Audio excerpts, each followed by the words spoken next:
Hello everyone. इस video में बात करने वाले हम क्लास 10th के एक इम्पोर्टेंट चैप्टर जिसका नाम है the human I and the colourful world. Class 10th के साइंस का एक इम्पोर्टेंट चैप्टर है जो कि आपके पेपर में यहाँ से क्वेश्चन पूछे जाते हैं। किन किन टॉपिक पर पूछे जाते हैं, कौन से टॉपिक इस चैप्टर से इम्पोर्टेंट है, उन सभी को हम वीडियो के चलते चलते बता देंगे। तो इसमें वीडियो में हम जो है इस चैप्टर को फुल कवर करने वाले हैं, पूरा चैप्टर कवर करने वाले हैं, कोई भी टॉपिक नहीं छोड़ेंगे जो आपकी एग्जाम के पॉइंट ऑफ व्यू से इम्पोर्टेंट है। ठीक है, सभी को कवर करेंगे। तो शुरुआत करते हैं वीडियो की। चैप्टर का नाम ही है द ह्यूमन आई। तो सबसे पहले बात करनी है किसकी, ह्यूमन आई की। देखिए ह्यूमन आई जो है कुछ इस तरीके से दिखाई देती है, आपको यहाँ पर दिख रहा होगा। अगर हम इसे साइड से देखें तो आंख को अगर हम साइड से देखते हैं तो ये कुछ उभरी हुई दिखाई देती है, यानी कर्व सरफेस में दिखाई देती है। तो ये जो हिस्सा होता है कर्व सरफेस वाला, ये वाला जो हिस्सा कर्व सरफेस वाला, ये वाला जो हिस्सा होता है, इस वाले पार्ट को हम कॉर्निया कहते हैं। क्या कहते हैं इसे? कॉर्निया कहते हैं। और ये सबसे फर्स्ट पार्ट होता है ह्यूमन आई का। ह्यूमन आई का सबसे पहला पार्ट क्या होता है? अगर हम साइड से देखेंगे या फ्रंट से भी देखेंगे तो सामने का जो आउटर सरफेस जो होती है, आउटर पार्ट जो होता है ह्यूमन आई का, दैट इज कॉल्ड कॉर्निया। उसके बाद बात करते हैं तो कॉर्निया के बाद जो आता है, इसके अंदर चलेंगे तो यहाँ पर देखिए ये जो आपको हिस्सा दिखाई दे रहा है व्हाइट कलर में, यहाँ पे ब्लैक पॉइंट से बना रहा हूँ, ये एक लिक्विड होता है। क्या होता है? एक फ्लूइड होता है जिसका नाम होता है एक्वस ह्यूमर। क्या होता है? एक्वस ह्यूमर होता है। इसके बाद थोड़ा सा और आगे चलते हैं तो आपको ये कुछ दिखाई देंगे, ये कुछ यहाँ पर आपको ये दिखाई दे रहा होगा, ये जो ब्लैक लाइन से बना रहा हूँ इसको हम आइरिस कहते हैं। और ये आइरिस एक्चुअली होता क्या है, जो हमारी आंखों का जो कलर होता है, क्योंकि किसी की आंख का कलर ब्राउन होता है, किसी की आंख का कलर कुछ और होता है, वो जो कलर होता है उसको हम क्या कहते हैं? आइरिस कहते हैं। उसके बीच में, आइरिस के बीच में एक आप देखेंगे तो एक स्फेरिकल चीज होती है इस तरीके से, इसके बाहर ये एक और होगा, तो ये तो होता है आइरिस। क्या होता है? ये आइरिस। और इसके अंदर ये जो हिस्सा होता है ब्लैक वाला, उसको हम प्यूपिल बोलते हैं। क्या बोलते हैं? प्यूपिल। तो याद रखिएगा, इसको क्या कहेंगे हम? प्यूपिल कहते हैं। तो सबसे पहला जो हिस्सा होता है, जो पार्ट होता है किसका? आंख का, उसको हम क्या कहते हैं? कॉर्निया कहते हैं। उसके थोड़ा सा अंदर चलते हैं तो हमें एक्वस ह्यूमर मिलता है। उससे थोड़ा सा और आगे चलते हैं तो हमें आइरिस मिलता है। और ये आइरिस ही होता है जिसकी आंखों का कलर आपको दिखाई देता है, अलग ब्राउन कलर, ठीक है, ब्लू कलर, जिसकी आंखों का जैसा कलर होता है वो आइरिस में होता है। उसके बाद हम देखेंगे आइरिस के बीच में ये जो आपका स्फेरिकल जो चीजें मैं यहाँ पे दिखा रहा हूँ उसको हम प्यूपिल कहते हैं। और ये प्यूपिल क्या करता है, जैसे आंख में लाइट जो एंट्री करती है कॉर्निया से, जो करती है सबसे लाइट जो है पहले कॉर्निया पे जाएगी, कॉर्निया से इसका सबसे रिफ्रैक्शन होता है। रिफ्रैक्शन होने के बाद ये कहाँ पे जाती है? प्यूपिल पे जाती है। और प्यूपिल में जाने के बाद प्यूपिल क्या करता है? अपने साइज को कम ज्यादा करता है with the help of iris. यानी आइरिस क्या करता है? प्यूपिल को कभी कम ज्यादा करता है। और प्यूपिल में क्या होती है, जो लाइट एंट्री करती है वो कंट्रोल होती है कि कितनी लाइट आंख में एंट्री करनी चाहिए, वो कौन कंट्रोल करता है? प्यूपिल करता है। इसके बाद बात आती है इसकी, ये जो लेंस है, ये जो दिखाई दे रहा है आपको यहाँ पे, ये क्या है? ये लेंस होता है। ये जस्ट प्यूपिल के बाद आगे चलेंगे तो ये लेंस में जो रेज जा रही थी लाइट की, वो कहाँ जाएंगे? लेंस में जाएंगे। और इस लेंस का जो नेचर होता है वो कॉन्वेक्स होता है। कैसा नेचर होता है? कॉन्वेक्स होता है, जिससे कि हम पहले चैप्टर में, इससे पहले वाले में पढ़ चुके हैं। तो इसके बाद बात करें तो क्या मिलता है हमें? लेंस मिलता है। और इस लेंस को हम क्या कहते हैं? क्रिस्टलाइन लेंस बोलते हैं। क्या बोलते हैं इसे? क्रिस्टलाइन लेंस बोलते हैं। और ये कोई ग्लास का नहीं होता है, ये फाइब्रस जेली का बना होता है, या प्रोटीन्स कह सकते हैं, प्रोटीन्स और जेली, फाइब्रस जेली का ये बना होता है। इसके साथ में आप देखेंगे इस लेंस को होल्ड करने के लिए यहाँ पर ये कुछ मसल्स होती हैं हमारी आई में, और इन मसल्स को हम सिलियरी मसल्स बोलते हैं। क्या बोलते हैं? सिलियरी मसल्स बोलते हैं। इन सिलियरी मसल्स की वजह से इस लेंस को क्या है? कॉन्ट्रैक्ट किया जाता है और इनको इलांगुएट किया जाता है। यानी जब आंख रिलैक्स होती है तो ये लेंस ऐसे लंबा हो जाता है, और कॉन्टैक्ट में आती है तो ऐसे ये आइरिस क्या, ये जो सिली मसल्स हैं ये इसको दबा देती हैं। कॉन्टैक्ट में आता है तो ये क्या करती है? सिली मसल्स इस लेंस को दबा देती हैं और लेंस का साइज मोटा हो जाता है। और जिस लेंस का साइज मोटा हुआ उसकी पावर ज्यादा होती है। ध्यान से सुनिएगा, P इक्वल टू एक फॉर्मूला होता है 1/f, यानी ये पावर है और ये फोकल लेंथ है। तो मोटा लेंस जो होता है, यहाँ पर लिख देता हूँ, जो थिक लेंस जो होगा, कैसा लेंस होगा? Thick lens. अब थिक लेंस की पावर होती है ज्यादा तो फोकल लेंथ हो जाती है कम। यहीं पर इस कंसेप्ट को समझिएगा कि थिक लेंस होगा उसकी पावर कैसी होती है? ज्यादा होती है, और फोकल लेंथ कैसी होती है? कम होती है। ठीक है, अब पावर ज्यादा होगी, फोकल लेंथ कम होगी। ये कब होगा? जब हमारी सिलरी मसल्स क्या करेंगी? सिलरी मसल्स जो क्या करती हैं, ये लेंस को कॉन्ट्रैक्ट करती हैं। क्या करती हैं? कॉन्ट्रैक्ट करती हैं। यानी कॉन्ट्रैक्ट करने का मतलब उन्हें दबाती हैं। क्या करती हैं? दबाती हैं। तो ध्यान से सुनिएगा, दबाती हैं। तो किसको दबाती हैं? लेंस को। तो जब लेंस को सिलियरी मसल्स दबा देती हैं तो मोटा हो जाता है, मोटा होगा तो पावर ज़्यादा होगी, और पावर ज़्यादा होगी तो फोकल लेंथ कम होती है। ऐसी स्थिति में हमारी आई जो है रिलैक्स नहीं होती है, और जब रिलैक्स होती हैं आई कैसी हो, आई जब रिलैक्स होंगी कैसी होंगी, आई जब रिलैक्स होंगी तो ये लेंस जो है थिन हो जाता है। कैसा हो जाता है? थिन। कैसा होता है? थिन। अब थिन होगा तो इसका मतलब इसकी पावर कम होगी, और पावर कम होगी तो इसकी फोकल लेंथ ज़्यादा होगी। तो सिलियरी मसल जब किसी लेंस को दबाएंगी तो मोटा हो जाएगा, पावर ज़्यादा हो जाएगी, फोकल लेंथ कम हो जाएगी। और सिलियरी मसल्स जब उसे दबाती हैं, फ्री छोड़ती हैं, रिलैक्स हो जाती है हमारी आईज, तो क्या होता है, ये लेंस लंबा हो जाता है, यानी इसकी जो पावर कम हो जाती है, लेंस पतला हो जाता है, इसकी पावर कम हो जाती है, फोकल लेंथ बढ़ जाती है। ये आगे आपसे एमसीक्यू क्वेश्चन में पूछा जाता है। तो सबसे पहले बात की हमने कॉर्निया की। कॉर्निया सबसे आउटर सरफेस होती है जिससे लाइट का मोस्ट ऑफ रिफ्रैक्शन होता है। उसके बाद बात करें तो आगे चलते हैं, एक्वस ह्यूमर मिलता है, उसके बाद क्या मिलता है, आइरिस मिलता है, आइरिस के बाद क्या मिलता है, प्यूपिल मिलता है। प्यूपिल को क्या कहते हैं हम, विंडो ऑफ द आई भी कह सकते हैं, जो लाइट को कंट्रोल करती है, अमाउंट ऑफ लाइट को कंट्रोल करती है। इसके बाद देखेंगे तो लेंस मिलता है, क्रिस्टल लेंस कहते हैं। लेंस को होल्ड करने वाली मसल्स होती हैं उनको हम सिलियरी मसल्स कहते हैं। और इसके बाद ये आपको पूरा पोर्शन दिखाई दे रहा है, ये वाला, इसको हम क्या कहते हैं, ये भी एक फ्लूइड होता है जिसको हम विट्रस ह्यूमर के नाम से जानते हैं। क्या कहते हैं? विट्रस ह्यूमर कहते हैं। इसके बाद देखिएगा, ये आपको ये कुछ रेड कलर का जो आपको दिखाई दे रहा होगा, यहाँ से ये जो पूरा हिस्सा है, ये रेड कलर का जो आपको यहाँ पर शो हो रहा होगा, इसको हम रेटिना बोलते हैं। क्या बोलते हैं इसको? रेटिना बोलते हैं। और रेटिना एक ऐसी ऑर्गन होता है, यहाँ पार्ट होता है, सॉरी, आई का ऐसा पार्ट होता है जहाँ पे क्या है, इमेज फॉर्म होता है। यहाँ पे क्या होता है? इमेज फॉर्म होता है। इमेज फॉर्म कहाँ पे होता है? रेटिना पे होता है। और क्योंकि इस लेंस का नेचर होता है कॉन्वेक्स, और कॉन्वेक्स क्या करता है, ज्यादातर केसेस में real and inverted image form करता है। कैसा करता है? Real and inverted image form करता है। तो ये लेंस क्या करता है, सामने रखी हुई ऑब्जेक्ट का, जैसे मान लीजिए ये मार्कर ऐसे रखा है, ये पेन है, तो इसका ये हेड है और इसका ये टेल है, कह सकते हैं। ये क्या है, टॉप, और ये क्या है, बॉटम हिस्सा। तो टॉप और बॉटम हिस्सा में देखिएगा कि ये क्या करता है, लेंस इसका इमेज बनाता है, और इसका इमेज कहाँ बनता है, रेटिना पे बनता है। तो रेटिना पे इमेज कैसा बनेगा, रियल एंड इन्वर्टेड, और इन्वर्टेड का मतलब होता है उल्टा। तो इसका इमेज जो कुछ ऐसा बनता है। अब आप कहेंगे कि जब उल्टा इमेज बनता है तो हमें सीधा कैसे दिखाई देता है? जैसे मैं आपके सामने खड़ा हूँ, ये मेरा क्या है, हेड है, ये मेरा टॉप व्यू है, और अगर देखेंगे पैरों की तरफ देखेंगे तो हमारा निचला हिस्सा हो जाता है। इंसान किसी भी चीज को देखिए, आपके सामने जो भी खड़ा हो तो आपको उसका जो है पूरा का पूरा ऊपरला हिस्सा, जिसे हम क्या कह सकते हैं, हेड कह सकते हैं, सिर आपको ऊपर दिखाई देता है और पैर आपको नीचे दिखाई देते हैं। लेकिन रेटिना पर जब ये इमेज फॉर्म होता है किसके थ्रू, लेंस के थ्रू, और ये लेंस कैसा करता है, उल्टा बना देता है। तो उसका सिर हमें रेटिना पे उल्टा हो जाता है और पैर ऊपर हो जाते हैं, यानी उल्टा दिखाई देता है। अब ये उल्टा क्यों दिखाई देता है? Due to this nature of lens, यानी कॉन्वेक्स की वजह से दिखाई देता है।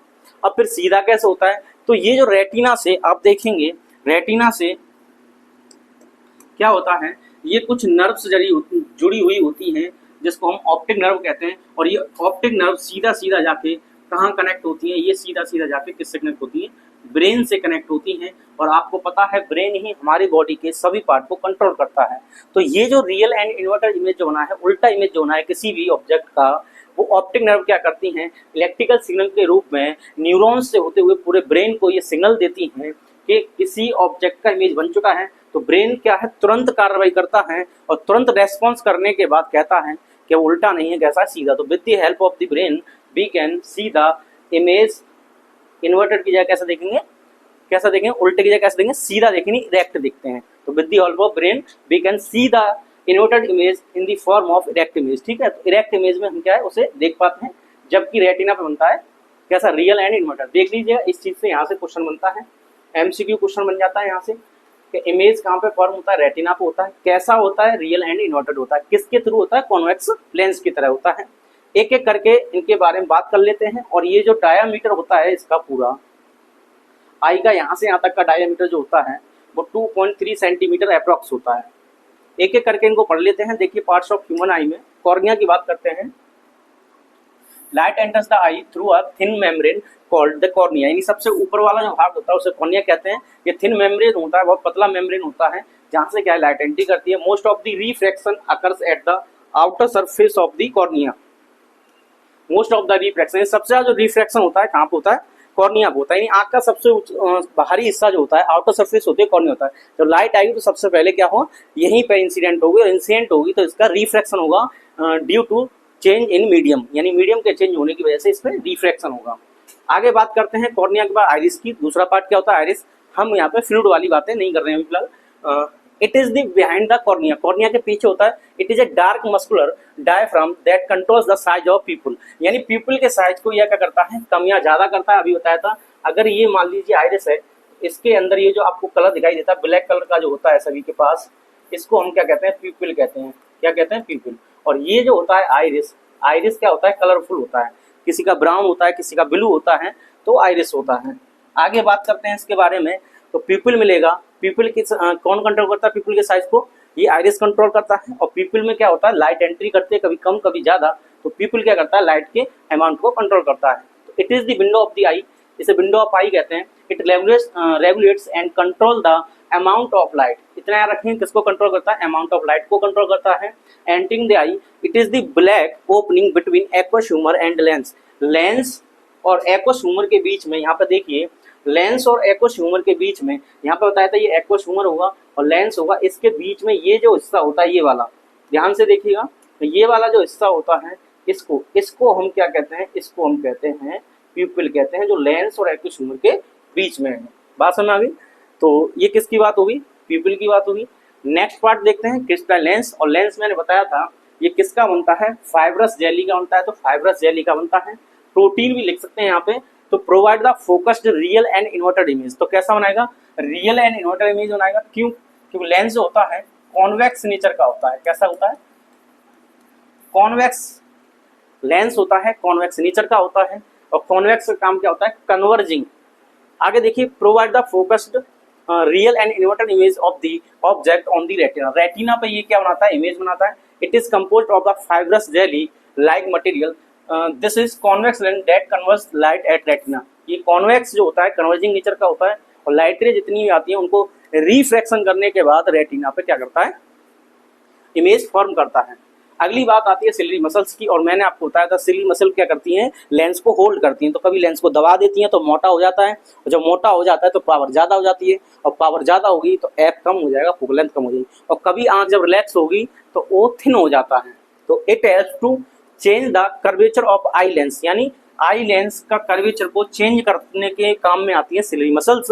And hence change its focal length, और फोकल लेंथ चेंज हो जाती है, so that we can see the object clearly placed at different position. अलग अलग पोजीशन पर हमें ऑब्जेक्ट आसानी से दिखाई देती है। और कैसे दिखाई देती है अभी मैंने बताया था। लेंस कैसा होगा आप याद रखेंगे, यहाँ पे अभी आगे बताएंगे। अगर लेंस थिक होगा तो ये कैसा है, कॉन्ट्रैक्ट है, यहाँ लिखेंगे कॉन्ट्रैक्ट है, और कॉन्ट्रैक्ट है तो यहाँ पे पावर ज्यादा है, पावर ज्यादा है तो एफ कम है।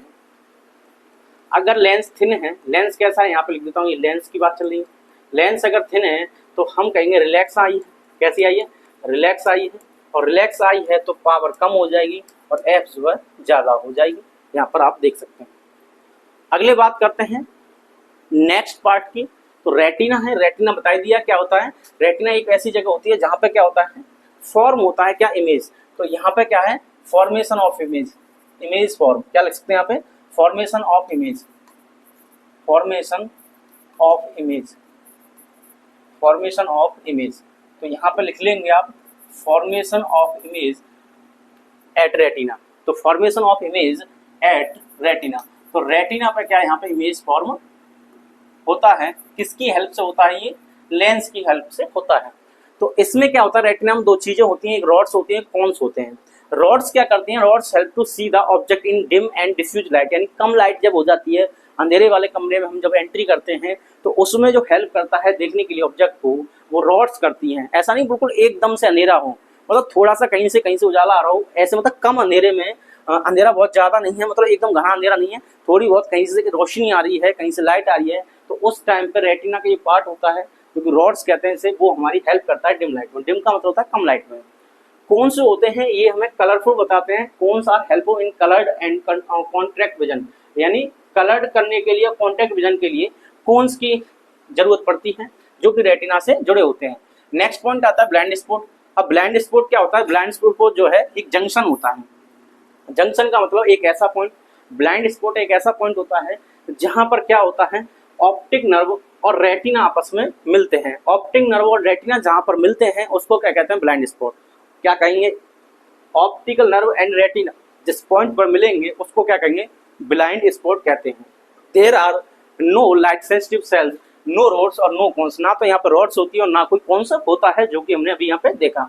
ऑप्टिक नर्व क्या होती है, आपको मैंने बताया था, ये सिग्नल पहुंचाती है ब्रेन तक, और ब्रेन क्या करता है, जो इन्वर्टेड इमेज बना है उसको इरेक्ट में कन्वर्ट कर देता है। तो आप यहाँ देख सकते हैं ऑप्टिक नर्व का काम क्या होता है, इलेक्ट्रिकल सिग्नल पहुंचाता है कहाँ तक, ब्रेन तक। आगे बात करते हैं पावर ऑफ अकोमोडेशन। तो अभी मैं आपको बता रहा था सिली मसल से क्या है, लेंस क्या है, कभी थिक हो जाता है, कैसा हो जाता है, कभी थिक होता है तो पावर ज्यादा होती है, फोकल लेंथ कैसी होती है, कम होती है। ऐसे ही लेंस क्या है, कभी थिन हो जाएगा with the help of silly muscles, तो पावर कैसी होगी, कम होगी, और फोकल लेंथ ज्यादा होगी। बार बार ये बात बता रहा हूँ। तो ये फोकल लेंथ देखिए कभी क्या कम हो रही है, कभी ज्यादा हो रही है, तो इसको एडजस्ट करना अकोमोडेशन ऑफ पावर कहलाता है, पावर ऑफ अकोमोडेशन कहलाता है। तो what is power of accommodation, the ability of the eye lens to adjust its focal length is called accommodation. The focal length can be change with the help of the ciliary muscle. तो ciliary muscles की help से हम क्या करते हैं, आई की जो focal length है उसको हम कभी कम कभी ज्यादा कर सकते हैं, और उसको एडजस्ट करना कहलाता है पावर ऑफ अकोमोडेशन। क्लियर हुई बातें। चलिए आगे बात करें नियर पॉइंट और फार पॉइंट की। तो नियर पॉइंट क्या होता है, किसी भी इंसान का नियर पॉइंट होता है 25 सेंटीमीटर। ये 25 सेंटीमीटर बुक रखेंगे, आप पढ़ेंगे तो आप आसानी से पढ़ पा रहे हैं नहीं पढ़ पा रहे हैं ये आपको देखना है, वरना आंख में क्या होगा, डिफेक्ट होगा। तो नियर जो पॉइंट होता है वो किसी भी इंसान के लिए 25 सेंटीमीटर होता है। नॉर्मल आई के लिए, किसी भी इंसान की नॉर्मल आई के लिए कितना होता है, 25 सेंटीमीटर होता है। अब आगे देखिए, the minimum distance at which object can be scene most clearly without strain, यानी आंखों में बिना स्ट्रेन के, बिना तनाव पैदा किए, बिना किसी फोर्स के हम आराम से अगर बुक को 25 सेंटीमीटर पढ़ पा रहे हैं, इसका मतलब हमारा नॉर्मल आई जो है उसके लिए नियर पॉइंट 25 सेंटीमीटर पर होगा। आप यहाँ पे देखिए फिगर में देखिएगा, तो ये है नियर बाई ऑब्जेक्ट, मान लीजिए बुक रखी है और कितना रखी है, 25 सेंटीमीटर पर रखी है, कहाँ से, लेंस से। अब 25 सेंटीमीटर रखी है तो यहाँ से रेज निकलेंगी और यहाँ पे क्या होंगी, इंसिडेंट होंगी, किस पर, लेंस पर। लेंस क्या करता है, कन्वर्ज करता है, कन्वर्ज करने के बाद इसका इमेज बना देता है, और ये इमेज बनता है कहाँ पर बनता है, रेटिना पर। तो ऐसी स्थिति में जब इमेज रेटिना पर बनता है तो हम ये कहेंगे हमारी आई में कोई डिफेक्ट नहीं है, no defect in our eyes, हमारी आंखों में कोई डिफेक्ट नहीं है जब ऐसा होता है तब। ठीक है, तो यहाँ पर देखिए ये क्या है, ये जो नर्व्स हैं ये आपको दिख रहा होगा, ये सिलरी मसल्स हैं, सॉरी ये क्या सिलरी मसल्स हैं, और ये कॉन्ट्रैक्ट मसल्स हैं। कैसी है, कॉन्ट्रैक्ट हैं। तो कॉन्ट्रैक्ट का मतलब इसने लेंस को थोड़ा सा दबा दिया है, और लेंस दबा दिया तो आपको दिख रहा है मोटा दिख रहा होगा। यहाँ पे लेंस कैसा है, मोटा है। तो यहाँ पर क्या है, इसकी पावर जो है, लेंस फिर से देखिए, फिर से लिख रहा हूं मैं, यहाँ पे थिक है, लेंस कैसा है, थिक है, तो लेंस यहाँ पे थिक है, और लेंस थिक है तो इसकी पावर ज्यादा होगी, और पावर ज्यादा होगी तो फोकल लेंथ कम होगी, because power is equal to 1/f। तो लेंस कैसा यहाँ पर थिक है, जब कौन सी कंडीशन होगी, कॉन्ट्रैक्ट होगी। तो कॉन्ट्रैक्ट कंडीशन में क्या, लेंस दब जाएगा तो मोटा हो जाएगा, मोटा होगा तो पावर ज्यादा होगी। तो आप रखेंगे इसकी पावर ज्यादा होगी, फोकल लेंथ कैसे होगी, कम होगी। कम का मतलब यहाँ पर लिख सकते हैं डिक्रीज होती है कब, नियर कंडीशन में। तो कैसे याद रखें, नियर का मतलब होता है पास, नियर का मतलब क्या होता है, पास यानी कम। तो नियर या पास या कम, तो नियर का मतलब पास यानी कम, तो कम का मतलब हो गया डिक्रीज, कम का मतलब हो गया डिक्रीज। जब नियर पॉइंट की बात होगी तो डिक्रीज की बात होगी, डिक्रीज क्या होगी, फोकल लेंथ, और फोकल लेंथ डिक्रीज होगी तो पावर कैसी है, ज्यादा हो जाएगी। कब, जब हमारा लेंस मोटा हो जाएगा, कॉन्ट्रैक्ट मसल्स होंगी तब। ठीक है, तो आगे देखिएगा यहाँ पर फार पॉइंट क्या होता है, किसी भी नॉर्मल आई के लिए फार पॉइंट जो है इन्फिनिटी होता है। For a normal adult eye its value is infinity, कितना होता है, इन्फिनिटी होती है इसकी वैल्यू। तो the maximum distance at which object can be seen clearly is far point of the eye, यानी हम कितना दूर देख सकते हैं ये हमारी आई पर डिपेंड करता है। और अगर हमारी आई नॉर्मल है, इसमें कोई डिफेक्ट नहीं है, कोई भी किसी भी तरह की डिसीज भी नहीं है, तो वहाँ पे क्या होगा, हमारे लिए फार पॉइंट इन्फिनिटी होगा। अब आप यहाँ पे देखिए, यहाँ पे ये रिलैक्स आई दिखाई है फिगर में, कैसी रिलैक्स आई है, तो रिलैक्स आई है। तो देखिए पिछले वाले डायग्राम में लेंस मोटा था, यहाँ पे कैसा पतला है, तो लेंस कैसा यहाँ पे थिन है। तो यहाँ पे फिर से मैं लिख सकता हूँ, लेंस कैसा यहाँ पे थिन है, और लेंस थिन होगा, इसका मतलब इसकी पावर कम होगी, पावर कम होगी तो फोकल लेंथ कैसी होगी, ज्यादा होगी। तो ज्यादा के लिए क्या होता है, इंक्रीज, क्या होता है, इंक्रीज। तो फोकल लेंथ कैसे इंक्रीज है, इंक्रीज कब है, जब पॉइंट कैसा, फार, फार का मतलब दूर यानी ज्यादा, फार का मतलब दूर या ज्यादा। जब फार की बात आई तो दूर यानी फोकल लेंथ ज्यादा होगी, फार का मतलब दूर यानी फोकल लेंथ ज्यादा होगी। और फोकल लेंथ ज्यादा होगी तो पावर कम होगी, और पावर कम होगी तो लेंस कैसा होगा, थिन होगा। थिन कब होता है, जब आंख रिलैक्स होती है, यानी मसल्स जो हैं, आंख की मसल्स जो हैं रिलैक्स होती हैं, तब ऐसा होता है। और इमेज कहाँ बन जाता है, रेटिना पर बन जाता है। इसका मतलब इस कंडीशन में कोई भी अभी डिफेक्ट नहीं है फार पॉइंट की कंडीशन में, क्योंकि इमेज जो है रेटिना पर फॉर्म हो रहा है। अब बात आती है रेंज ऑफ ह्यूमन आई की। तो रेंज जो होती है नियर पॉइंट कितना 25 सेंटीमीटर, और कहाँ पे होता है फार पॉइंट इन्फिनिटी पर, तो 25 centimetre to infinity, 25 centimetre to infinity for a normal eye. तो नॉर्मल आई की क्या है, ये क्या होती है, रेंज होती है। अब यहाँ पे ही हमने क्या है एक डिफेक्ट हुआ यहाँ पे अभी से लिख लिया है, जबकि अगले टॉपिक में और भी बताएंगे। तो ह्यूमन आई का एक डिफेक्ट होता है, आप देख सकते हैं यहाँ पे एक नॉर्मल आई दिखाई है और यहाँ पे एक ये आई दिखाई है जिसको हम कैटरेक्ट आई कहते हैं। कैटरेक्ट का मतलब होता है नॉर्मल भाषा में कहें तो, हिंदी में कहें तो मोतियाबिंद। तो मोतियाबिंद में क्या होता है, कैटरेक्ट में क्या होता है, ये जो आपको दिखाई दे रहा है ये जो है पूरा हिस्सा कैसा होता है, व्हाइट या ग्रे हो जाता है, क्लाउडी हो जाता है, मिल्की हो जाता है। कैसा हो जाता है, व्हाइट ग्रे या क्लाउड मिल्की हो जाता है, और इसमें क्या है आंख को दिखना बंद हो जाता है। तो कैटरेक्ट की बात आए जो कि पेपर में बहुत बहुत कम आता है, ज्यादा सीरियस ना हो इस टॉपिक को, बस देख लें से। Sometimes the crystalline lens of people at old age becomes milky and cloudy. तो यहाँ पर मिल्की एंड कैसा होता है, क्लाउडी हो जाता है। This condition is called the cataract. इस कंडीशन को क्या कहते हैं, कैटरेक्ट कहते हैं। दिस कॉज पार्शियल और complete loss of the vision. इसमें क्या है, आंख को या तो बहुत कम दिखाई देता है या दिखना ही बंद हो जाता है। It is possible to restore vision through cataract surgery. तो ये किससे सही होता है, क्या ये सही हो जाता है, बिल्कुल सही हो जाता है। किससे होता है, सर्जरी से सही होता है, जिसे हम कैटरेक्ट सर्जरी कहते हैं। आगे बात कर लें इसके बाद defects of vision and their correction. तो यहाँ से आपके पेपर में क्वेश्चन छपेगा, तो यहाँ पे लिख सकते हैं आप छपेगा 2026 2026 में सीबीएसई क्लास 10th में यहाँ से पेपर में एक क्वेश्चन छपेगा, इस बात को लिखिए। और यहाँ से इन दोनों में से 100% उम्मीद के साथ कह रहा हूँ यहाँ से पेपर में आएगा। तो कितने डिफेक्ट होते हैं, डिफेक्ट कई होते हैं, बट हमें यहाँ पर 3 ही स्टडी करने हैं, यही ज्यादा इंपोर्टेंट है। तो मायोपिया और नियर साइटेडनेस होता है, एक होता है हाइपरमेट्रोपिया और फार साइटेडनेस होता है, तीसरा होता है प्रेसबायोपिया। अब मायोपिया इसका नाम है, नियर साइटेडनेस तो ये क्या होता है इसे हम देखते हैं। तो देखिए मैं यहाँ पे ही आपको बता देता हूँ, एक बार बताता हूँ कि नियर साइटेडनेस क्या होता है और फार साइटेडनेस क्या होता है। तो आप क्या करेंगे, एक तरफ लिख देंगे नियर और एक तरफ लिख लेंगे फार, ठीक है। और ये क्या है, ये डिफेक्ट है, क्या ये डिफेक्ट है। अब हम करेंगे देखने की कंडीशन कहाँ कहाँ देख सकते हैं। तो एक बार यहाँ पे नियर लिख लेंगे और एक बार यहाँ पे फार लिख लेंगे। अब जो नियर डिफेक्ट है, नियर वाले में क्या होता है, नियर का शो होता है। तो यहाँ पे क्या विजन, विजन का मतलब हम देख सकते हैं, ऐसा रख सकते हैं। तो यहाँ पे क्या नियर का देख सकते हैं, फार का नहीं देख सकते। फार में क्या होता है, नियर का नहीं देख पाते पर फार का देख सकते हैं, यानी जो डिफेक्ट का नाम है वहां तक ही हम आसानी से देख सकते हैं। तो यहाँ पे क्या नियर डिफेक्ट है, नियर साइटेडनेस है, और नियर साइटेडनेस का नाम क्या होता है, इसका नाम होता है मायोपिया। क्या नाम होता है, मायोपिया। और इसका आप देख सकते हैं क्या कहते हैं इसे, हाइपरमेट्रोपिया, हाइपरमेट्रोपिया कहते हैं इसे, ठीक है। दोनों ही पिया पिया हैं, एक मायोपिया है और एक हाइपरमेट्रोपिया है। तो यहाँ पे देखिए मायोपिया में क्या होता है, डिफेक्ट नियर साइटेडनेस होता है। मायोपिया क्या होता है, नियर साइटेडनेस होता है। और हाइपरमेट्रोपिया क्या होता है, फार साइटेडनेस होता है। तो मायोपिया में क्या होता है, नियर का दिखाई देगा, फार का दिखाई नहीं देगा। और यहाँ पे क्या है, नियर का दिखाई नहीं देगा, फार का दिखाई देगा।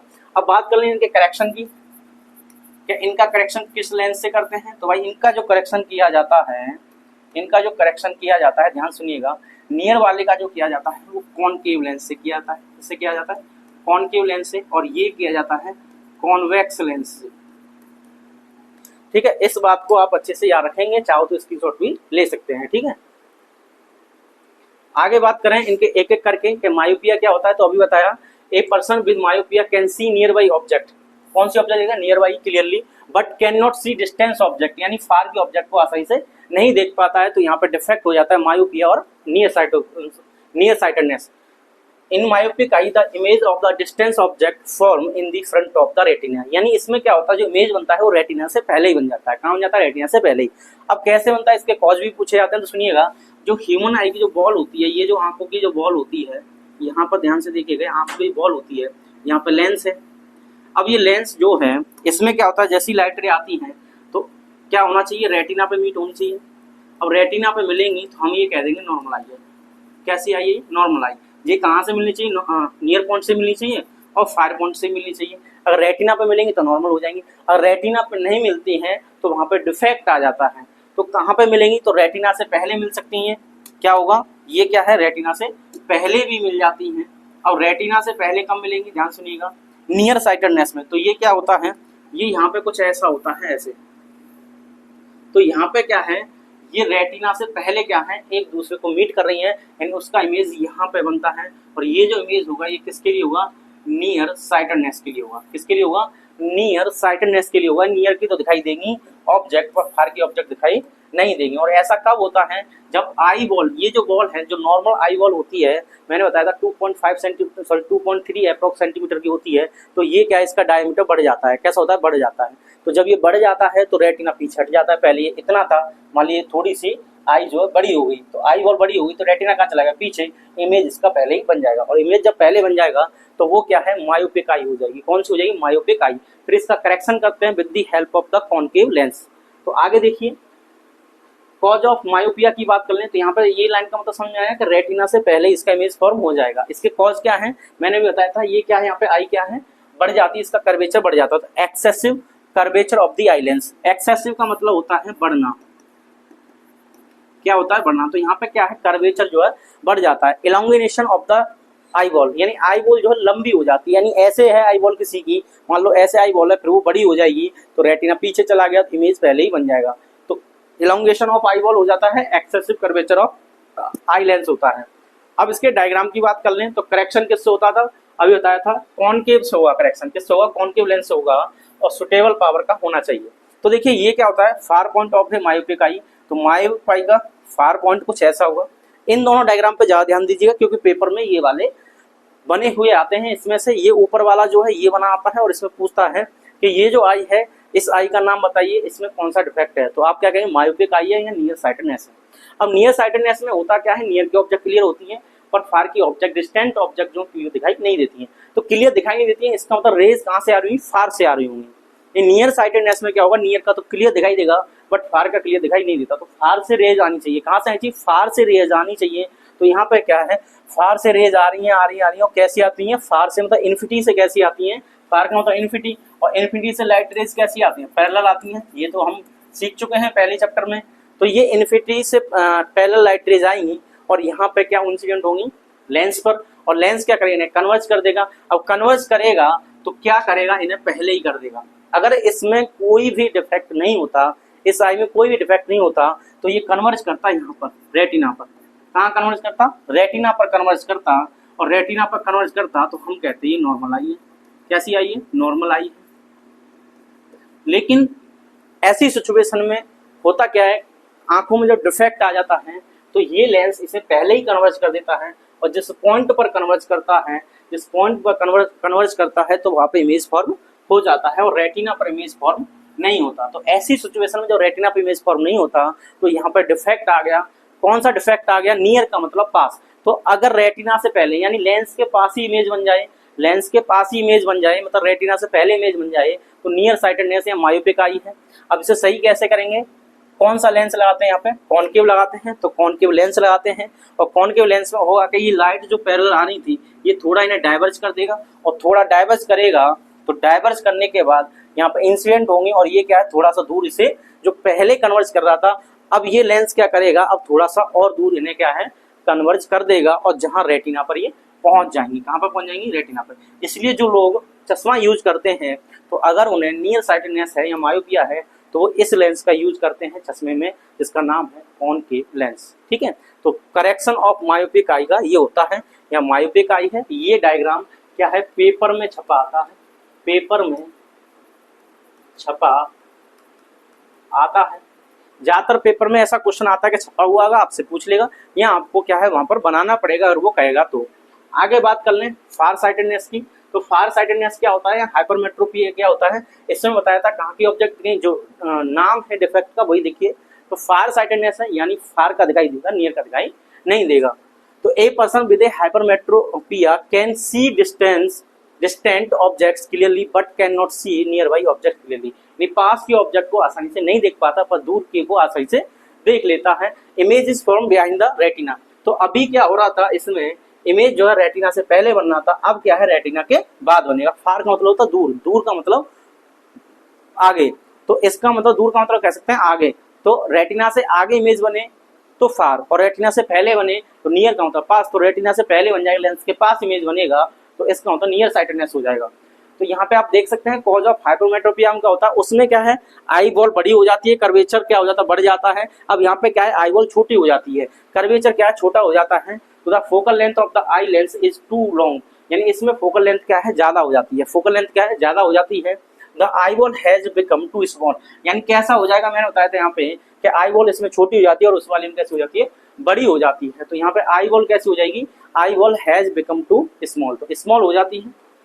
इसके डायग्राम की बात करते हैं और करेक्शन की बात करते हैं। तो इसमें किसका करेक्शन करना है, किसका करना है करेक्शन, हमें हाइपरमेट्रोपिया या फारसाइटेडनेस का करना है। किसकी हेल्प से करते हैं, कॉन्वेक्स की हेल्प से करते हैं। और कॉन्वेक्स क्या होता है, कन्वर्जिंग होता है। तो यहाँ पर देखिएगा क्या है, ये इसमें क्या है देखिए, फार की ऑब्जेक्ट देखेंगे, ध्यान सुनिएगा, फार की ऑब्जेक्ट दिखेंगी, फार की क्या होंगी क्लियरली क्या होंगी दिखेंगी, बट यहाँ पे क्या है नियर की ऑब्जेक्ट्स जो हैं क्लियरली नहीं दिखेंगी, नियर की नहीं दिखेंगी। तो जो नहीं दिखेंगी उन्हीं को तो करेक्ट करता है लेंस। तो यहाँ पर क्या इसका नियर पॉइंट है, नियर पॉइंट से लाइट रे ऐसे करके इंसिडेंट होती है, कहाँ पे लेंस पे इंसिडेंट होंगी। अब लेंस क्या करेगा, इन्हें जो है दूर जाके कहीं पर भी कन्वर्ज कर देगा, यानी इसका फोकल लेंथ यहाँ पे हो गया, फोकल लेंथ इंक्रीज हो गई, जो कि हमने यहाँ पे लिखा था। फोकल लेंथ कैसी हो जाती है, इसमें लॉन्ग हो जाती है।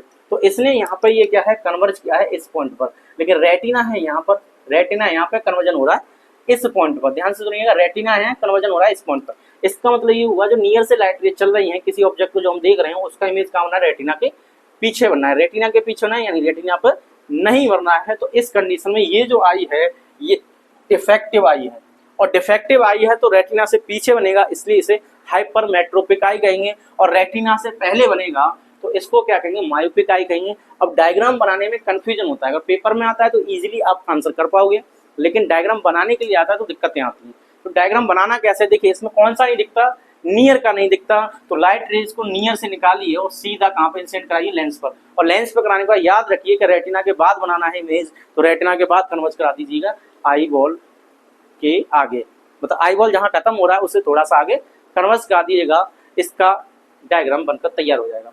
लेकिन उसकी बात करें नियर साइटेडनेस में क्या होता है, नियर की क्लियर होती हैं और जो फार की जो होती हैं ऑब्जेक्ट क्लियर दिखाई नहीं देती। तो फार का मतलब होता है इन्फिनिटी, तो इन्फिनिटी से लाइट रेज कैसी आएंगी बताइए, पैरेलल आएंगी। तो इस पे पैरेलल आएंगी और पैरेलल आने के बाद वो पहले ही यहाँ कहीं कन्वर्ज हो जाएंगी, और जब कन्वर्ज हो जाएंगी तो नियर साइटेडनेस का डिफेक्टिव आई का फिगर हो जाएगा। अब इसे करेक्ट कैसे करते हैं, उसमें क्या लगाते हैं, कॉनकेव लेंस लगाते हैं, इसमें कॉन्वेक्स लेंस लगाते हैं। तो नियर साइटेडनेस के लिए तो कॉनकेव लगाते हैं और फार साइटेडनेस के लिए क्या लगाते हैं, कॉन्वेक्स लगाते हैं। तो यहाँ पे जो आई है, जिस इंसान की आंखों में ये डिफेक्ट है वो लेंस यूज करेगा चश्मे में, कौन से, कॉन्वेक्स। अब कॉन्वेक्स का क्या काम होता है, कन्वर्ज करना। तो यहाँ से जो लाइट रेज आ रही है, देखिएगा यहाँ से जो लाइट रेज आ रही है उनको क्या करेगा, ये कन्वर्ज करता हुआ ये थोड़ा कन्वर्ज इसके लिए करेगा और ये और ज्यादा कन्वर्ज कर देगा रेटिना पर। कहाँ पे कन्वर्ज कर देगा, रेटिना पर। क्लियर हुई बात है। इस तरीके से इसका डायग्राम आप बना सकते हैं, correction for hypermetropic I. Clear हुई बात है। इन दोनों डायग्राम को अच्छे से समझ लीजिएगा। आगे बात करते हैं प्रेस बायोपिया। देखो प्रेस बायोपिया क्या होता है, दोनों से मिलकर बनता है, यानी मायोपिक आई और हाइपरमेट्रोपिक जो आई है, यानी दोनों का एक ही जगह अगर ऐसा डिफेक्ट आ जाए, यानी नियर साइटेडनेस और फार साइटेडनेस दोनों ही एक साथ हो जाएं, तो प्रेस बायोपिया में आता है। तो एज वी बिकम ओल्ड, यानी जैसे जैसे हमारी एज बढ़ती है, ओल्ड होते जाते हैं, become old, the power of the accommodation, accommodation क्या होता था, फोकल लेंथ को एडजस्ट करना। तो power of the accommodation of the I usually decreases, यानी आई का जो पावर ऑफ अकोमोडेशन होता है वो डिक्रीज हो जाता है। तो the near point gradually recedes away, this effect is called presbyopia. तो ऐसी कंडीशन में क्या होता है, प्रेस बायोपिया हो जाता है। और यहाँ पे आप देखिए पर्सन में suffer from both myopia and hypermetropia. तो यहाँ पे क्या है, दोनों डिफेक्ट से ऐसी कंडीशन में क्या करता है, जो इंसान होता है दोनों से जूझता है। अब यहाँ पे होगा क्या, देखिए मायोपिक आई भी है यहाँ पे, और कौन सी आई है, हाइपरमेट्रोपिक आई है। जब इनका करेक्शन करेंगे तो इसके करेक्शन वाला लेंस भी चाहिए और इसके करेक्शन वाला लेंस चाहिए। अब बताइए मायोपिक आई के लिए कौन सा लेंस यूज करते हैं और हाइपरमेट्रोपिक आई के लिए कौन सा लेंस यूज करते हैं, कमेंट करके बताइएगा। कॉज ऑफ प्रेस बायोपिया अगर देखेंगे तो gradually weakening of the ciliary muscles, यानी क्या होता है, सिलरी मसल्स क्या है, लगातार धीरे धीरे वो क्या है, वीक होती जाती हैं। Decreasing the flexibility of the eye lens, यानी आई लेंस की जो फ्लेक्सिबिलिटी है वो भी कम होती जाती है। तो यहाँ पर आगे देखिए कि इसका करेक्शन कैसे करें, तो मैंने अभी बताया था मायोपिक आई जो होती है और हाइपरमेट्रोपिक आई जो होती है, उसके आंखों पर जब चश्मा लगता है तो चश्मा जो है अलग अलग लगता है। नियर के लिए जो लगता है यानी मायोपिया के लिए जो लगता है वो कॉनकेव, और हाइपरमेट्रोपिया के लिए जो लगता है वो कॉन्वेक्स होता है। तो दोनों इसमें लेंस यूज होते हैं।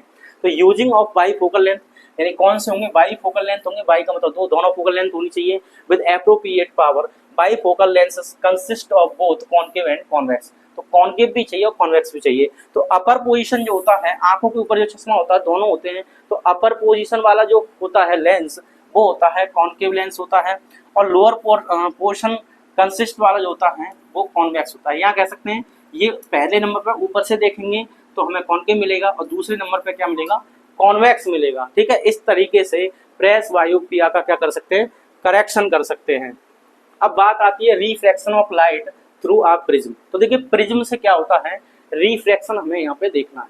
तो प्रिज्म से रिफ्रैक्शन कैसे होता है, तो प्रिज्म क्या होता है, देखिए यहाँ पर जैसा कि आपने कोई झोंपड़ी देखी होगी, आपको सामने से ट्रायंगल सा दिखेगा, ऐसे ट्रायंगल सा दिखेगा, और इसके साइड में दो ऐसे करके आपको दिखेंगे रेक्टेंगल। ठीक है, फिर पीछे एक ट्रायंगल होगा, आगे भी ट्रायंगल, पीछे भी ट्रायंगल, फिर दो रेक्टेंगल, एक जमीन पर रेक्टेंगल होगा। तो तीन रेक्टेंगल शेप होती हैं और दो कैसी होती हैं, वहां पर ट्रायंगल शेप होती हैं, तो वो प्रिज्म होता है। It has two triangular bases and 3 rectangular lateral surfaces. तो इसमें क्या है, दो रेक्टेंगुलर सरफेस होंगी और क्या है, यहाँ पर लिख सकता हूँ प्रिज्म क्या होगा, तो दो तो इसमें ट्रायंगुलर सरफेस होंगी और 3 इसमें रेक्टेंगुलर सरफेस होंगी, और ये जाके बनाते हैं एक प्रिज्म को। और प्रिज्म किसका होता है, ग्लास का होता है। तो हम जो है जो भी यहाँ पे स्टडी करेंगे इसके यहाँ पे इस ट्रायंगल शेप से करेंगे। किससे करेंगे, इस ट्रायंगल शेप से करने वाले हैं। तो ट्रायंगल शेप से करने वाले हैं, तो देखिए यहाँ पर ये कैसे होता है, इसका आप स्क्रीनशॉट ले लीजिएगा। ले लिए स्क्रीनशॉट। चलिए आगे बढ़ते हैं, बात करते हैं कि जो प्रिज्म जो होता है उस पर लाइट इंसिडेंट कैसे होती है, किस तरीके से वहाँ पे एंगल फॉर्म होते हैं, और किस लाइट रे का नाम किस तरीके से हम उसे रखते हैं। तो जैसे मान लीजिए प्रिज्म का जो अभी मैं बता रहा था आपको, ये वाला हमें हिस्सा लेना होता है जो फ्रंट होता है। तो हमने क्या है, फ्रंट से प्रिज्म को ले लिया है। यहाँ पर ये एक लाइट रे है जो कि इस पर इंसिडेंट हो रही है, जिसका नाम हमने रख दिया है, मान लीजिए PQ रख दिया या जो भी आप रखना चाहें। अब जैसी लाइट रे इस पर इंसिडेंट होगी तो आपको पता है यहाँ पर कि इस वाली सरफेस पर जहां पर भी लाइट रे इंसिडेंट होती है वो पॉइंट ऑफ इंसिडेंस होता है। अब यहाँ पे क्या करेंगे, एक नॉर्मल ड्रॉ करेंगे जो कि कुछ इस तरीके से यहाँ पे नॉर्मल होगा। अब क्योंकि लाइट रे एक मीडियम से दूसरे मीडियम में जाएगी, तो ये वाला मीडियम जो है रेयर है, और ये कहाँ पे जा रही है, डेंसर में जा रही है। डेंसर का मीनिंग क्या है यहाँ पे, क्योंकि ये ग्लास से बना होता है तो डेंसर मीडियम हो जाएगा। रेयर से डेंसर में जाती है कोई भी लाइट रे, तो रिफ्रैक्शन में हम पढ़ते हैं कि टूवर्ड्स द नॉर्मल हो जाती है, यानी नॉर्मल की तरफ बेंड हो जाएगी। तो थोड़ा सा यहाँ से क्या है, आप यहाँ पर देखेंगे कि ये जो थोड़ा सा बेंड होके ऐसे चली जाएगी, और यहाँ से यहाँ तक क्योंकि सेम मीडियम है डेंसर डेंसर, तो इसकी स्पीड में कोई भी चेंज नहीं आएगा। फिर क्या हुआ, जहां पर ये आएगी इस पॉइंट पर, यहाँ पर भी एक नॉर्मल ड्रॉ करेंगे जो कि कुछ इस तरीके से आपको दिखाई दे रहा है। ये यहाँ पे एक नॉर्मल होगा। अब नॉर्मल होगा तो अब ये जो लाइट रे है ये डेंसर से रेयर में जाएगी, तो अवे फ्रॉम दी नॉर्मल हो जाएगी और कुछ इस तरीके से यहाँ पे चली जाएगी। इतनी बात क्लियर होगी, यानी पहले रेयर से डेंसर में जाएगी, फिर डेंसर से रेयर में जाएगी। अब देखिए अगर यहाँ पर रिफ्रैक्शन नहीं होता तो ये जो लाइट रे आ रही है, इंसिडेंस हो रही है, ये सीधी ऐसे चली जाती भाई, जाती है ऐसे सीधी। और यहाँ से अगर हम देखेंगे, यहाँ से अगर हम देखेंगे इस तरीके से, यहाँ पे किसी की आंख है, तो यहाँ से जब हम देखेंगे तो हमें ऐसा लगेगा ये जो लाइट रे है यहाँ से चलती हुई आ रही है, इस तरीके से यहाँ से चलती हुई आ रही है। तो ये लाइट रे अगर यहाँ रिफ्रैक्शन नहीं होता और ये ग्लास नहीं रखा होता, मीडियम चेंज नहीं होता, तो ये लाइट रे ऐसे सीधी आती। और यहाँ पर अगर कोई देख रहा है तो उसे ऐसा लग रहा है कि वो कहीं सीधी चली आ रही है, लेकिन एक्चुअल में ऐसा नहीं है। तो ये जो यहाँ पे डेविएशन हो गया, क्या हो गया यहाँ पे डेविएशन। तो ये जो डी है इसको हम डेविएशन बोलते हैं। क्या बोलते हैं, डेविएशन। अब डेविएशन है क्योंकि ये एंगल है तो इसको हम डेविएशन एंगल कहेंगे। क्या कहेंगे, डेविएशन एंगल। तो डेविएशन एंगल क्या होता है, जो इंसिडेंट लाइट रे जो होती है उसका पाथ, और जो इमरजेंट रे होती है जो बाहर निकलती है उसे इमरजेंट रे कहते हैं। तो ये इमरजेंट रे होती है, इसको पीछे ड्रॉ करेंगे तो इन दोनों के बीच में ये जो एंगल बनेगा, that angle is called deviation angle. ठीक है, तो यहाँ पे कुछ बातें कर लें। अब आपको पता है कि कहीं पर भी जब लाइट रे आती है तो वो कुछ इस तरीके से आती है, नॉर्मल के साथ एंगल बनाती आई, और यहाँ पे जो एंगल बनता है वो कौन सा होता है, आर होता है। तो यहाँ पे देखिएगा ध्यान से, ध्यान से देखिएगा क्या होगा, ये नॉर्मल है तो नॉर्मल के साथ जो एंगल आएगा वो आई आएगा, और यहाँ पे ये भी नॉर्मल है तो नॉर्मल के साथ यहाँ पे जो एंगल बनेगा वो आर बनेगा। अब देखिए क्योंकि लाइट रे यहाँ से प्रिज्म से पार हो गई, अब पार हो गई तो यहाँ पे कुछ एंगल बनेगा, ये भी नॉर्मल के साथ बनेगा, इसको हम कहेंगे इमरजेंट एंगल। क्या कहेंगे? एंगल ऑफ इमरजेंस कहेंगे। क्या कहेंगे? Angle of emergence. तो यहाँ लिख लेंगे इमरजेंस। तो ये क्या है? एंगल ऑफ इमरजेंस है। और ये जो लाइट रे है इसको हम क्या कहेंगे? इस लाइट रे का नाम होगा इमरजेंट रे। क्या नाम होगा इसका? Emergent ray. तो एक एक करके देख लेते हैं। तो यहाँ से यहाँ तक को क्या हुआ? इंसिडेंट रे कहेंगे। आप यहाँ पर देखिए इंसिडेंट रे कहेंगे इसे, इसको पी और इसको ई कहेंगे, तो ये इंसिडेंट रे हो जाएगी। ई से एफ तक जो होगा वो रिफ्रैक्टेड रे हो जाएगी, और एफ से जो एस तक होगी ये कौन सी हो जाएगी? इमरजेंट रे हो जाएगी। और ये वाला जो एंगल होता है यहाँ प्रिज्म में, इसको हम प्रिज्म एंगल बोलते हैं। क्या बोलते हैं? प्रिज्म एंगल कहेंगे इसको। क्लियर है ये बातें? आगे देखिए ये जो एंगल बनेगा इसको क्या कहेंगे? एंगल ऑफ इंसिडेंस कहेंगे। इसके बाद देखिए यहाँ पे ये बताया था एंगल ऑफ रिफ्रैक्शन हो जाएगा। इसके बाद एंगल ऑफ इमरजेंस ये वाला हो जाएगा जिसे हम ई कहेंगे, और ये बताया था इसको क्या कहेंगे? एंगल ऑफ डेविएशन कहेंगे। ठीक है, इस तरीके से हम यहाँ पे इसको डायग्राम बना सकते हैं। अब बात आती है डिस्पर्सन ऑफ लाइट की। तो डिस्पर्सन ऑफ लाइट क्या होता है? यहाँ पर आप देखिए ये जो लाइट इंसिडेंट होती है जब प्रिज्म से पास होती है, तो यहाँ पे ये जो एक लाइट दिख रही है ये एक नहीं होती है, 7 कलर की लाइट होती है। तो 7 यहाँ पे रेज दिखेंगी आपको कलरफुल। कैसे दिखेंगी? 7 कलरफुल रेज दिखेंगी जो कि क्या होंगी? पास होंगे किससे? किससे पास होंगी बताइए? वो पास होंगी प्रिज्म से।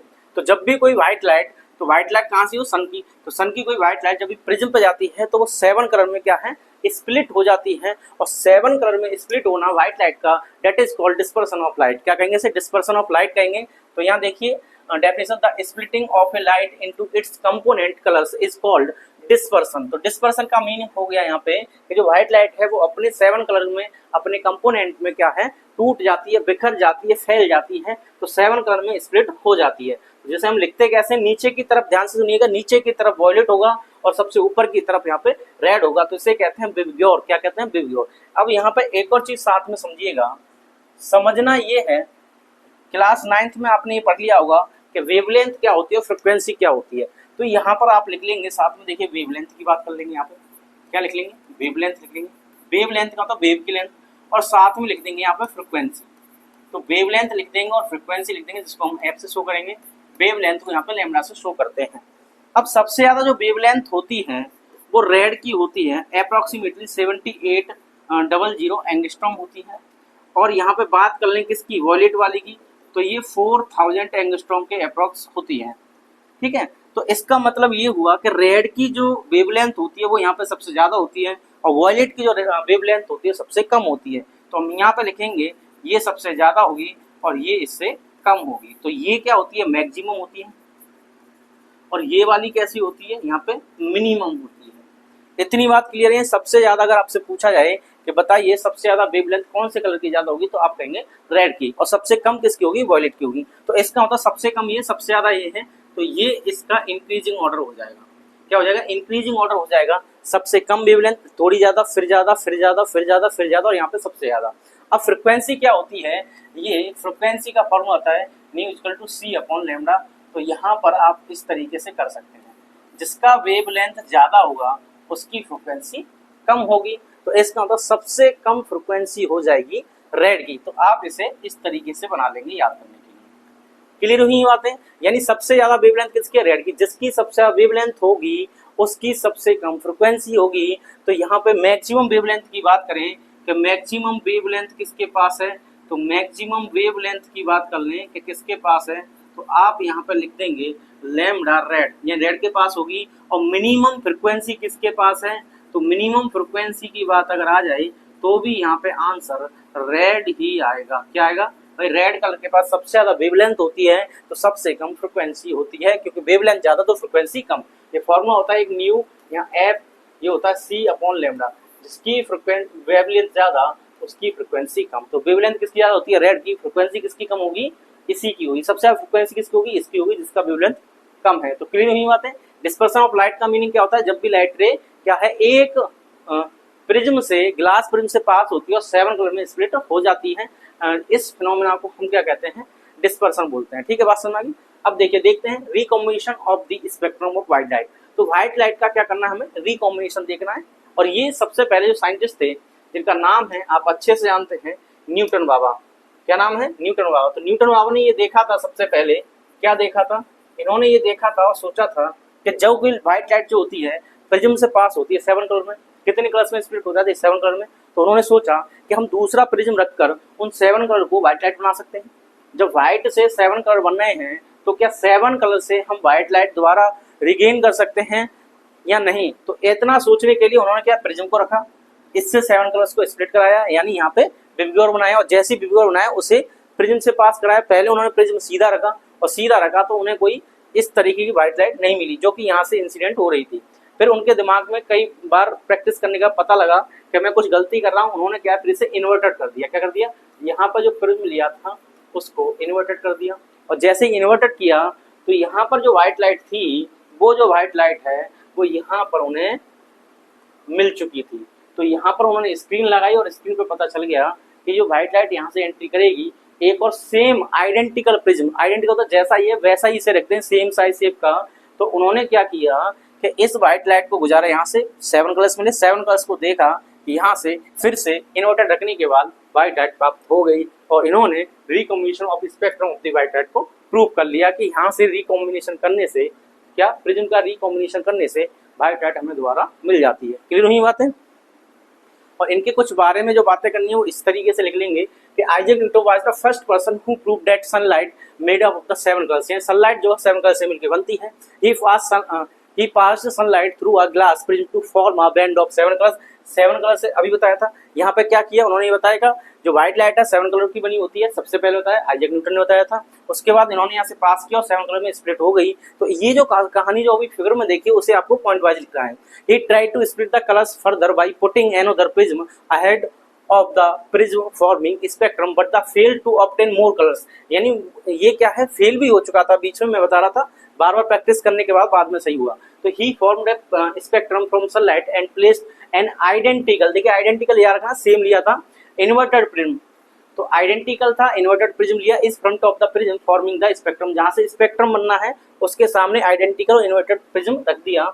All the 7 colours combined by the inverted prism and emerged as white light, और बाद में उसे व्हाइट लाइट मिल चुकी थी, यानी साइंटिस्ट को व्हाइट लाइट मिल चुकी थी। तो इस तरीके से उन्होंने प्रूव किया। He concluded that the sun is नहीं, देखिए यहाँ पे लिखना है सनलाइट, क्या लिखना है सनलाइट। तो उन्होंने प्रूव किया कि sunlight is made up of 7 visible colours, जिसे हम क्या कहते हैं, विबग्योर कहते हैं। उन्होंने यहाँ पे आके प्रूव कर दिया। क्लियर हुई बात है। तो यहाँ से पेपर में ये वाला क्वेश्चन बहुत कम आता है, बाकी डिस्पर्सन ऑफ लाइट को लिख लीजिएगा कि पेपर में आने वाला टॉपिक होता है, वहां से पूछा जाता है। बात करते हैं रेनबो की। रेनबो का जो क्वेश्चन है ज्यादातर एमसीक्यू में आपसे पूछ लिया जाता है, और जब एमसीक्यू आएगा तो आप देखेंगे कि चारों ऑप्शन एक ही जैसे हैं। आप वहां पे गलती मत करना, अच्छे से पढ़ना और आंसर को कर देना ताकि आपका कोई मार्क ना कटे। तो रेनबो क्या होता है आपको पता है, रेनबो कुछ इस तरीके से यहाँ पे फॉर्म होता है, और बनता कब है, जब बारिश हो रही हो, सन जो है अपोजिट डायरेक्शन में हो। पहली कंडीशन यही होती है कि a rainbow is always formed in a direction opposite to that of the sun. Sun की अपोजिट डायरेक्शन में क्या है, रेनबो फॉर्म होता है। बारिश हो रही हो, सन निकल रहा हो, तो सन की अपोजिट डायरेक्शन में क्या है, रेनबो फॉर्म होता है। तो जो वाटर ड्रॉपलेट्स होती हैं, यहाँ पर आप देखिए ये क्या है, वाटर ड्रॉपलेट्स हैं जी। ये जो आपको दिखाई दे रही है ये एक वाटर ड्रॉपलेट है। अब वाटर ड्रॉपलेट है तो यहाँ पे ये लाइटरी इंसिडेंट हो रही है।